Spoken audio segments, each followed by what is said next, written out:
Seja muito bem-vindo ao canal Desenhos de uma História. Hoje, vamos contar a história de Rita, uma mulher dedicada e apaixonada, que enfrenta desafios inimagináveis em sua vida. Acompanhe a jornada de Rita enquanto ela navega pelas complexidades do amor e da resiliência. Esta é uma história de coragem, perdão e a busca incessante pela verdade. Rita levava uma vida tranquila e feliz ao lado do marido, Antônio, e dos filhos. Mãe dedicada, cuidava da casa e da família com amor e carinho. Seus dias eram preenchidos pelas tarefas domésticas, o cuidado com os filhos e a espera ansiosa pelas ligações de Antônio, que frequentemente estava longe devido ao trabalho como motorista de caminhão. Rita sonhava com uma vida simples, mas cheia de amor e felicidade. Seu maior desejo era ver os filhos crescerem saudáveis e felizes, e que Antônio encontrasse um emprego que não obrigasse a se afastar tanto. Acima de tudo, queria envelhecer ao lado dele, cercada pela família e pelos amigos, vivendo em paz e harmonia. Eu sou um pouco como o apóstolo Tomé, Rita costumava dizer. Tem certas coisas que eu só acredito vendo, depois que me provam por A mais B que é verdade. E ainda tem de ser muito bem provado, tintim por tintim, porque do contrário não me convencem. Ela nunca gostou de fofoca, diferentemente de algumas vizinhas que se reuniam para falar da vida alheia. Sempre preferiu ficar no seu canto. Talvez por isso, em alguns momentos, tornava-se o alvo dos comentários. Um dia, começaram a falar de Antônio. Rita, fiel à sua postura, não acreditou. Fingiu que não era com ela, desconversando para encerrar o assunto. Mas Lúcia, uma vizinha especialmente insistente, sempre trazia a mesma história. De repente Lúcia soltava: "Olha, Rita, abre o olho com esse teu marido. Escuta o que estou te falando, mulher. Depois não fica chorando pelos cantos, dizendo que ninguém te avisou." Rita não dava ouvidos. Para ela as palavras de Lúcia entravam por um ouvido e saíam pelo outro. No fundo, nunca simpatizou muito com a vizinha. Lúcia era do tipo enxerida, sempre metendo o nariz onde não era chamada. Apesar de falar dos outros, ela não tinha a melhor das reputações. Rita lembrava bem, depois que o marido de Lúcia faleceu, a mulher não esperou nem um mês para levar outro homem para casa. A vizinhança toda comentava que a cada semana aparecia com alguém diferente. Era o tipo de mulherzinha à toa mesmo. Faladeira e, depois, ficava lá botando banca, metendo-se a dar conselhos para os outros. Olha, eu não sei quem ela pensava que era. E o pior, vinha fazer fofoca justo do meu marido. Eu ficava possessa, mas engolia em seco e fingia que não via. E o Antônio nunca tinha me dado motivo nenhum para desconfiança. Pelo contrário, nesses quase 10 anos de casamento, tudo que ele trouxe foi alegria. Homem como ele, na minha opinião, é coisa rara hoje em dia, difícil mesmo de se encontrar. Meu marido era mais que um tesouro. Nunca quis que eu trabalhasse fora. Dizia que o mais importante era cuidar da nossa casa, dos nossos filhos e da nossa vida. Quando nos conhecemos, lembro bem, ele trabalhava como motorista de ônibus. Não ganhava muito, mas também não dava para reclamar. Foi com o dinheiro que ele juntou nesse emprego que compramos a nossa casinha. Aliás, é onde moro até hoje. Quando nosso primeiro filho nasceu, Antônio conseguiu trabalho numa transportadora. O salário melhorou, e muito. Era mais que o dobro do que ele ganhava antes, não tinha comparação.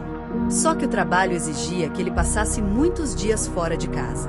Se a carga fosse para o norte do Brasil, por exemplo, às vezes, ele ficava semanas sem voltar.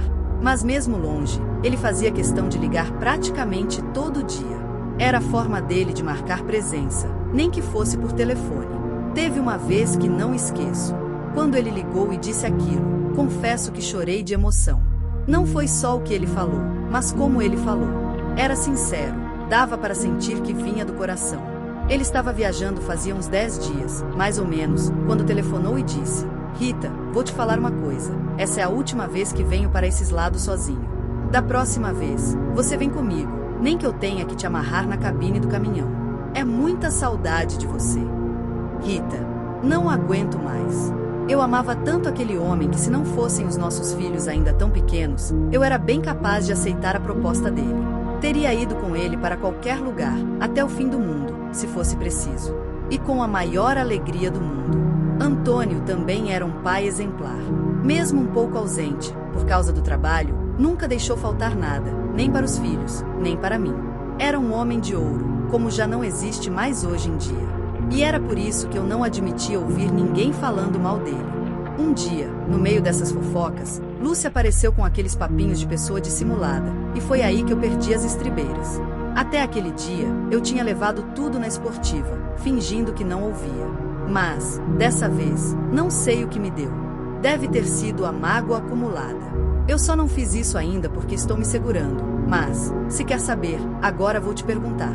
E dependendo da tua resposta, eu vou encher essa tua cara de bolacha, que é o que você merece.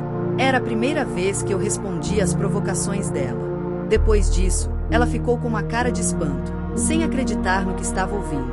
Eu, que já tinha começado, resolvi continuar. O que foi? Ficou muda? Você é tão faladeira. Olha, se tem alguma coisa para falar do meu marido, fala logo. Mesmo com medo, ela retrucou. Olha, Rita, eu não queria ser tão direta, porque achei que não fosse necessário, mas estou vendo que você é muito ingênua. Você é uma pessoa pura demais. Mulher, abre os olhos. Será que ainda não percebeu que o teu marido tem uma amante? Claro que eu não era burra. Eu entendia muito bem as provocações dela, feitas quase todos os dias. Só que nunca acreditei. Fazia de conta que nem era comigo. Tudo aquilo parecia bobagem, inveja, despeito. Mas ela não parou por aí. Larga a mão de ser boba, mulher. Acorda. Não me diga que acha mesmo que o Antônio é fiel. Fica tanto tempo longe de casa e você acha que homem aguenta 20 ou 30 dias sem mulher? Pelo amor de Deus, Rita, tenha santa paciência. Depois que ela disse aquilo, não sei o que deu em mim. Eu sentia tanto ódio, tanta raiva daquela mulher, que agi no impulso. Acabei dando uma bofetada na cara dela. Foi um tapa tão forte que estalou. Depois de dar o tapa, fiquei esperando que ela pulasse em cima de mim para revidar. Só que, em vez disso, ela deu uma risadinha sarcástica, balançou a cabeça como quem não acredita no que acabou de acontecer e me olhou bem nos olhos. Olha, Rita, eu não devia fazer isso, mas acho que você precisa saber. Não é justo que o safado faça o que vai fazer e você fique aí pousando de mãe de família. Que tal a gente ir até a minha casa? Tenho algo que tenho certeza vai fazer você mudar de ideia. Com essa frase, ela me deixou com a pulga atrás da orelha. A desconfiança me tomou e resolvi aceitar o convite. Se tinha alguma coisa, era melhor descobrir de uma vez por todas. Chegando lá, ela foi até o quarto e voltou com um envelope na mão. Antes de me entregar, ainda me encarou e disse: Leia, Rita. Só não me pergunte como consegui isso, porque não conto nem morta. Naquele instante, a Lúcia estava séria. A expressão debochada tinha sumido, e isso me deixou inquieta. Fiquei nervosa e assustada, porque parecia que a coisa era séria. Quando abri o envelope, imaginei que fosse uma carta, um bilhete, qualquer coisa desse tipo. Pensei em tudo, menos no que acabei encontrando. Não era carta, não era bilhete. Era um convite de casamento. Mas não era um convite qualquer. João Pereira de Melo e Senhorinha da Cruz de Melo, Egídio Castro de Almeida e Ivonete Margarida de Almeida convidam para o enlace matrimonial dos seus filhos Terezinha da Cruz de Melo e Antônio Carlos de Almeida. Não consegui terminar de ler. Assim que vi os nomes, meu coração disparou. Achei que fosse ter um ataque ali mesmo. Aquilo só podia ser uma brincadeira de péssimo gosto. Não era possível que fosse coincidência. O nome do noivo era exatamente igual ao do meu marido, nome e sobrenome. Mas as coincidências não paravam por aí. Os nomes dos pais dele também eram os mesmos. Achei que ia desmaiar. Senti que o ar me faltava. Olhei para Lúcia, e antes que conseguisse dizer qualquer coisa, ela repetiu o que já tinha dito. Antes que pergunte, e sei que vai perguntar, já te avisei. Não importa como esse convite chegou nas minhas mãos. Nem que você me mate, eu vou contar como consegui. O que importa é que você tome uma atitude. Esse safado, esse pilantra do teu marido, não pode fazer isso com você. Olha, eu saí daquela casa com o coração partido, simplesmente arrasada, chorando feito criança. Levei comigo aquele convite amassado nas mãos.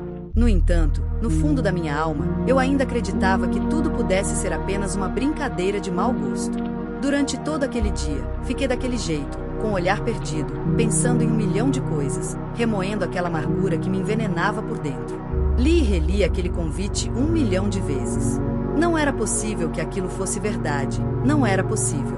Sabe quando não tem cabimento, quando você não acredita, não pode ser com qualquer pessoa, sim, mas com Antônio, não. Com o meu marido, não. com o homem que eu tinha aprendido a amar, a respeitar, em quem eu confiava de olhos fechados, por quem eu colocava minha mão no fogo. Eu conhecia bem o Antônio. Eu sabia quem era o homem com quem tinha uma família, com quem eu me casei. Eu sabia que ele não seria capaz de fazer uma coisa daquelas. Ele não seria tão fingido, não a ponto de aprontar aquilo comigo.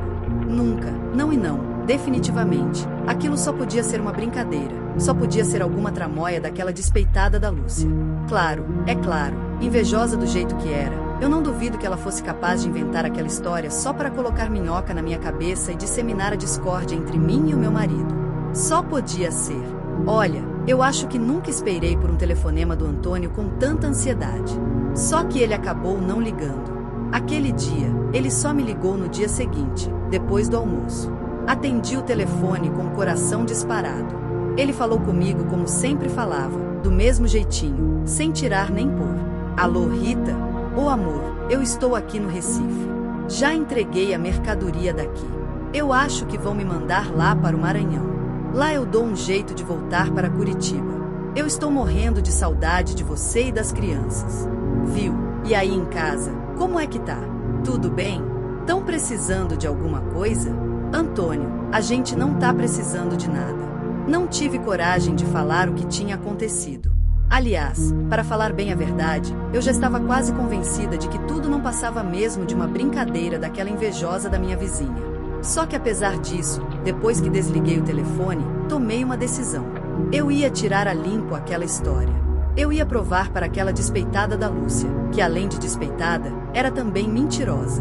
De tanto pensar naquele maldito convite de casamento, de tanto me lembrar da cara daquela desgraçada me chamando de ingênua, me chamando de tudo. Como se eu fosse uma estúpida, uma burra, resolvi viajar para Uberaba, estado de Minas Gerais, onde o tal do casamento ia se realizar. 16 de julho do ano passado, essa data eu nunca vou esquecer. Faltavam poucos dias. Deixei as crianças com a minha mãe, levando apenas 3 peças de roupa, e embarquei no ônibus que me levaria para aquela cidade desconhecida para mim. Cheguei em Uberaba na sexta-feira pela manhã. O casamento seria no sábado à noite. Por isso comprei a passagem de volta para Curitiba para o sábado mesmo, já que eu tinha certeza de que tudo não passava de um engano. Na minha cabeça, eu só precisava dar uma passadinha na igreja, dar uma conferida na cara do noivo e seguir direto para a rodoviária. No sábado, eu estava tão nervosa, tão aflita, que acabei até perdendo a hora. Quando cheguei na igreja, o casamento já tinha começado. Fui entrando meio que escondida, com o coração acelerado, e me acomodei lá no fundo. Olhei para a cara das pessoas, mas vi que não conhecia ninguém. Nenhum daqueles rostos me era familiar. Olhei então para o altar, um pouco distante do lugar onde eu estava. Os noivos estavam de costas, virados para o padre. Com os olhos, procurei os pais do Antônio, porque claro, já que era mesmo meu marido que estava se casando, nada mais natural do que os seus pais estarem ali. Só que não vi meu sogro nem a minha sogra. Aquilo já me deixou um pouco mais tranquila. No entanto, à medida que eu ia ficando um pouco mais calma, começando a acreditar que tudo não passava realmente de um engano, alguma coisa de familiar no noivo me chamou a atenção. Eu não sabia se eram os cabelos, se eram os ombros, eu não sei, mas alguma coisa nele acabou me deixando agoniada. Resolvi então chegar um pouco mais perto. Só que bem naquele instante, os noivos já estavam se beijando e uma música começou a tocar. Decidi então ficar por ali mesmo, esperando. Em algum momento, eu certamente acabaria vendo a cara daquele homem. E não demorou muito para que isso realmente acontecesse. Enquanto a música tocava, os noivos foram descendo as escadas do altar bem devagar. À medida que foram se aproximando, eu já podia ver a cara dele. Depois de alguns segundos, apesar de ainda estar um pouco distante, percebi que se tratava de alguém que eu conhecesse bem. Os cabelos, o bigode, o queixo, aquele jeito de olhar e de andar. Não restava nenhuma dúvida. Era ele. Era o meu marido que estava se casando. Por mais absurdo que isso pudesse parecer, era o Antônio. Era o meu Antônio. Era o desgraçado do meu marido que estava se casando com outra mulher. Quando ele passou perto de mim, acho que nem me viu, tamanha era sua cara de felicidade. Nem para o lado ele olhou. Eu fiquei ali quietinha. Fiquei ali, só assistindo, feita uma tonta. Não acreditava no que os meus olhos estavam vendo. Não consegui falar uma palavra sequer. Tamanho era o meu estado de choque. Depois que o casamento acabou e todo mundo saiu, eu ainda permaneci ali sentada naquele banco da igreja, olhando para o nada, sem saber o que fazer, lembrando da cara do meu marido de mãos dadas com a mulher com quem ele tinha acabado de se casar. Acho que ainda não tinha caído a ficha, como se diz. Eu ainda não estava acreditando que aquilo pudesse estar acontecendo. De ver naquele momento, eu senti uma amargura tão grande, mas tão grande, que a vontade que eu tinha era de ficar ali mesmo, nunca mais levantar daquele banco. Sabe, parecia até que se eu morresse ali naquela mesma hora, para mim não faria a menor diferença. Tamanha era a minha tristeza, tamanha era a minha amargura, a minha decepção, a minha desilusão. Meu Deus, como eu pude ter me enganado com um homem por tanto tempo? Como pude ter sido tão estúpida? Era só isso que eu me perguntava. E ali mesmo, naquela igreja, antes de ir embora, aproveitei para rezar e pedir orientação a Deus. Pedi que Ele me mostrasse o melhor caminho, a melhor decisão a tomar. E acabei realmente tomando, não a melhor das decisões, mas pelo menos aquela que meu coração escolheu. Passado muito tempo daquele maldito dia, ainda ficava me perguntando por que o Antônio fez aquilo comigo. Não apenas comigo, mas com a nossa família. Sabe, não dá para entender. Por mais que eu pense, por mais que eu tente uma explicação, um sentido, não dá para entender. Justo comigo, que sempre procurei ser a melhor das esposas, a melhor das mães. Eu juro que não consigo entender. Depois daquele dia, para aumentar ainda mais a minha decepção, acabei descobrindo que aquela Lúcia, minha vizinha, também havia sido amante do Antônio. E tinha sido até por causa disso que ela tinha conseguido aquele maldito convite de casamento. Tinha roubado, escondido da cabine do caminhão, em um dos encontros que ela teve com meu marido. Ordinária, mulherzinha à toa. Quanto a mim, ainda continuo vivendo com ele. Para ser bem sincera, não tive nem coragem de contar que sabia de tudo, que inclusive tinha ido ao seu casamento. Eu, indo no casamento do meu marido. Acho que nunca vou acreditar nisso. Meu Deus do céu, eu amava tanto que preferi continuar vivendo ao seu lado, mesmo que fosse de mentira, mesmo sabendo que ele levava uma vida dupla, que tinha outra mulher e que em breve teria também outros filhos. Isso ainda me machuca muito. Agora, o que mais dói é quando eu o vejo brincando com os nossos filhos. Eu fico pensando, que tipo de pessoa é capaz de fazer o que ele fez e fingir tão bem? Sabe, tem coisas que nem que eu viva 100 anos, nem assim eu vou conseguir entender. Olha só, quem ama de verdade pode entender porque me calei e resolvi continuar vivendo ao lado dele, mesmo sabendo de tudo. O Antônio, por mais estranho que pareça, continua me tratando do mesmo jeito. Continua telefonando para casa todos os dias, como sempre fez quando estava viajando. E assim vamos levando a nossa vida. Às vezes, a impressão que eu tenho é de que tudo não passou de um pesadelo. E é assim que eu gosto de pensar. Porque, só assim, consigo levar adiante essa farsa. Afinal, depois daquele dia, eu descobri que realmente vivo num mundo de sonhos, num mundo de ilusões. E para não sofrer, para não amargurar ainda mais a minha alma, decidi que não quero mais acordar. Finjo que foi um sonho ruim. Prefiro continuar me enganando do que encarar a realidade. Algumas pessoas dirão que isso é covardia, mas eu chamo de amor. Sei que muita gente não entende como posso viver assim, vivendo uma vida falsa, uma vida de ilusão. A essas pessoas, eu só respondo: eu amo meu marido. Prefiro me iludir do que perdê-lo para sempre. Fez meus olhos brilharem de tanto amor. Então resolvi me entregar completamente. Você se tornou meu mundo e a mais pura verdade. Felicidade eu conheci lhe amando loucamente. Você me ensinou os caminhos do amor verdadeiro. Tudo o que você dizia, eu acreditava. Quase morri no momento em que soube que lhe pretendia para outra. Quem será seu outro amor? Por que me traiu deste jeito? Vem arrancar esta dor que você colocou dentro do meu peito. Com o tempo, Rita encontrou forças para seguir em frente. Ela decidiu que apesar de tudo continuaria ao lado de Antônio, mas com uma nova perspectiva. Ela aprendeu a valorizar os momentos de felicidade que ainda podia compartilhar com ele e com seus filhos. Rita entendeu que às vezes o amor exige sacrifícios e que mesmo diante das adversidades, é possível encontrar um caminho para a paz interior. Ela escolheu perdoar, não por fraqueza, mas por amor, e continuou a viver sua vida com dignidade e esperança. Se você gostou da história de Rita e quer acompanhar mais narrativas envolventes e emocionantes, inscreva-se no canal Desenhos de uma História. No nosso canal, você encontrará uma variedade de histórias que exploram diferentes aspectos da vida, do amor e das relações humanas. Cada episódio é cuidadosamente desenhado para trazer à tona as emoções e os dilemas que todos nós enfrentamos.